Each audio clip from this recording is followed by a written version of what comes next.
Today, talk about jazz. It's America's art form. We're brought here by a Keynote Jazz Foundation centered right here in Palm Desert. And we go all over the West Coast and soon to the Midwest and East Coast to do concerts in the schools. It's a foundation that specializes in jazz so that young players can all get to hear the music that makes America famous around the world. When we travel to other countries in like Western Europe, France, Germany, Japan, people all want to play our music. And the music that is associated most with this country because of the blues and where jazz and blues started is jazz. They all want to hear it, they all want to play it, and they pay a lot of money to bring us over there. So this country, because our schools are so limited in their funding for the arts, a lot of times students like yourselves don't get to hear really good jazz, which is the American art form. Mozart, Beethoven, all the classical players, country, everything else. Rock was a little bit this country, but a lot United Kingdom, England. So really, jazz and blues, that's our thing here. And we and the Keynote Jazz Foundation are really excited about the funding that we have to go around and do this. So we're going to start with one of the most famous American composers in jazz, the great Duke Ellington. And if you don't know who he is, check it out on, Google him or check out something on iTunes. It's amazing. His writing and his piano playing and his band, all amazing.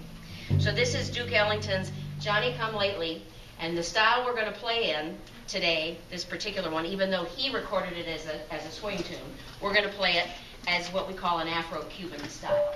So, Johnny Come Lately.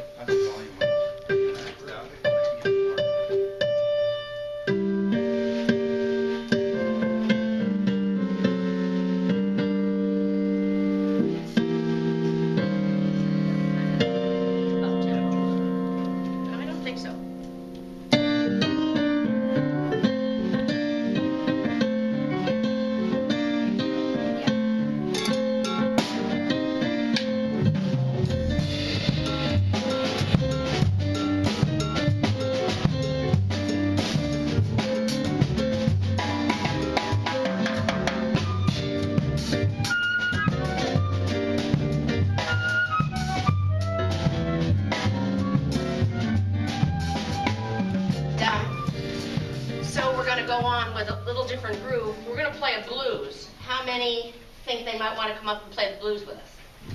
All right.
Thorsen, and what we've been talking about, she talked about the jazz history stuff that we've been doing in class. I mean, this is all different group of jazzers come in, they give you the key, off you go, your modal scales, your blues scales, and your major scales. all right?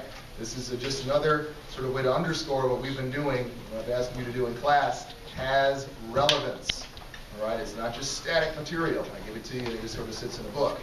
You're using what it is I'm having you do. That's good to know. Great.